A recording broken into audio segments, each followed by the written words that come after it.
Imagine for a moment a baby born, well, basically today, from an embryo frozen before most of us were even online, Hmm. before smartphones. It sounds completely like science fiction, Right. but it actually happened just last week. So today we're doing a deep dive into this really remarkable story, baby Thaddeus Pierce, born to an Ohio couple from an embryo stored for over 3 decades. Yeah, and our mission here, is Yeah. to unpack it all, not just the incredible science, which is definitely part of it, but also the human stories, the Mm. families involved, the donor, and then stepping back, looking at the bigger picture, the ethics, the legal stuff, what this all means for society. Right. And we're pulling this together from a bunch of recent reports. CNN, ABC News, local Ohio station, WHIO TV7, the AP, and they've all been covering this. Okay, so let's get into it. Let's unpack this. Hmm. So the main story starts with Lindsey and Tim Pierce. They're from London, Ohio. And they welcomed their baby boy, Thaddeus, on July 26, 2025. But here's the kicker, the part that's just, wow. Thaddeus was born from an embryo frozen for 11,148 days. 11,000. Yeah, that's nearly 31 years. It's genuinely hard to wrap your head around that length of time. And Dr. John David Gordon, he's the Pierce's doctor down at Rejoice Fertility in Knoxville, Tennessee. He confirmed it. This is a new record. Longest frozen embryo leading to a live birth. And interestingly, his clinic, they were involved in the previous record too. Oh, really? Yeah, remember the twins, Lydia and Timothy Ridgway? They were born from embryos frozen for 30 years. That was 10,905 days. So this just edges that out. Amazing. But, what I found really grounding was what Lindsey Pierce said. She basically emphasized, look, this wasn't about breaking records for us. It was simpler. She said, we didn't go into this thinking about records. We just wanted to have a baby. Which is so understandable. It brings it back to the core human desire, doesn't it? Exactly. And that desire connects us to, well, the other really important part of this story, the part we maybe don't always think about first, the donor's story. Because this embryo has a whole history before the Pierces. Yeah, while the Pierce's joy is, obviously central now, the embryo's journey started way back with Linda Archard. She's 62 now.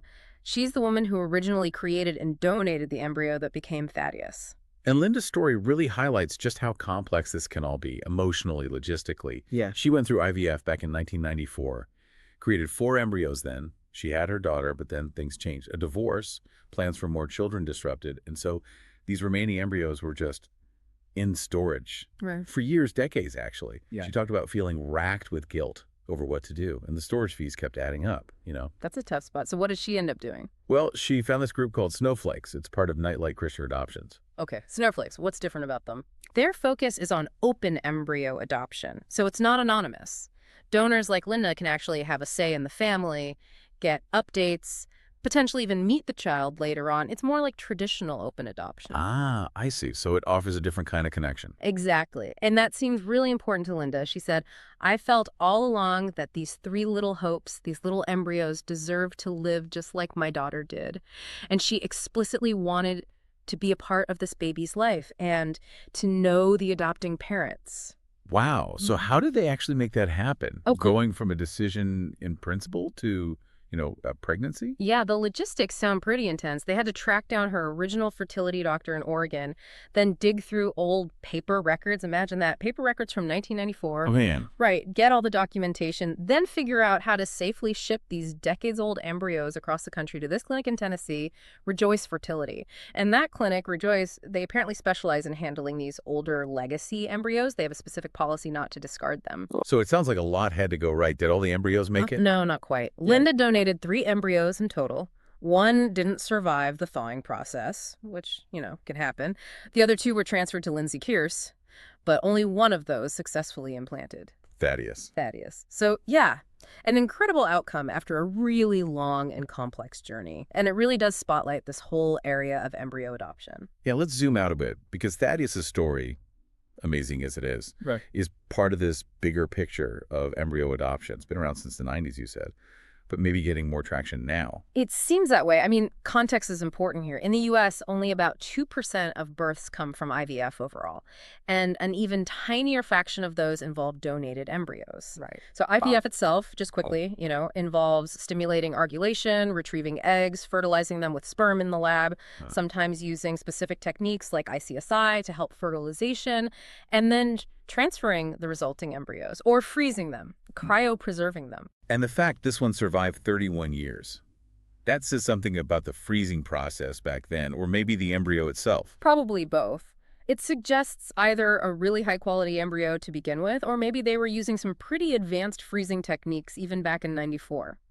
Today, the gold standard is vitrification flash freezing. It prevents ice crystals, which used to be a big problem with the older, slower freezing methods. And you mentioned the sheer number. How many embryos are we talking about in storage across the country? The estimates are pretty staggering. Experts think it's around 1.5 million, maybe more. 1.5 million, that's a lot. It's almost hard to comprehend. It really is. And many of those are, as you said, kind of in limbo.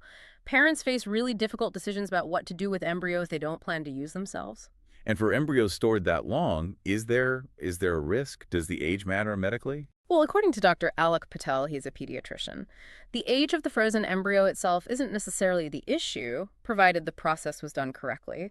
If it was properly frozen, thawed carefully, screened, it can potentially be just as healthy as an embryo created today. So time itself doesn't degrade them in that frozen state. Apparently not, or at least not significantly in the way we might assume. It's like their biological clock is just paused indefinitely, maybe. Which is just incredible.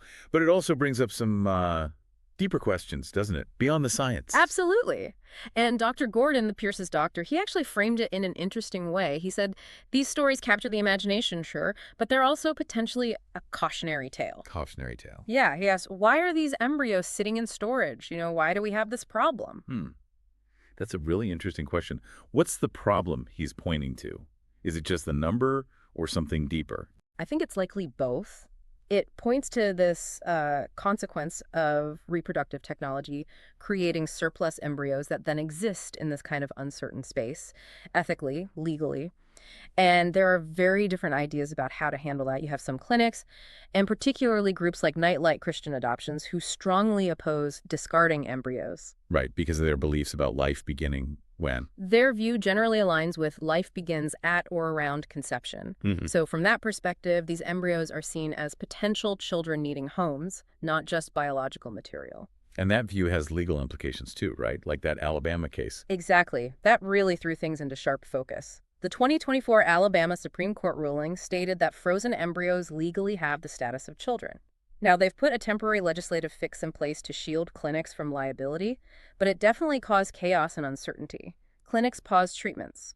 Patients were left wondering. So the legal ground is still kind of shaky. It seems that way.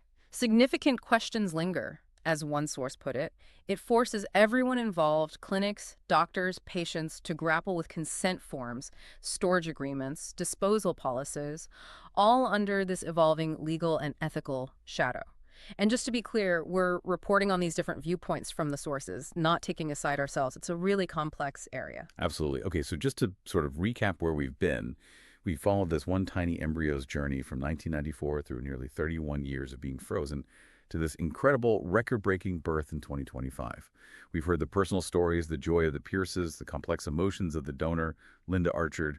We've touched on the science that makes it possible, and these really big, really complicated questions about fertility, law, and ethics. And for Linda, the donor, the sources described it as an emotional roller coaster. Relief that the embryos found a chance at life, sadness it wasn't with her, some anxiety, but ultimately hope. Hope for a connection. Apparently, the Pierces have already sent her pictures of baby Thaddeus, which is that first step. She hopes to meet them someday. It's quite a story. And it leaves you thinking, doesn't it? With science allowing us to pause development for decades like this, and with so many embryos in storage, how is our understanding of when life begins, or what constitutes a family, going to keep evolving? What does it mean if we can essentially put potential life on hold for 30 years? It really makes you think. What stands out most to you when you hear all this?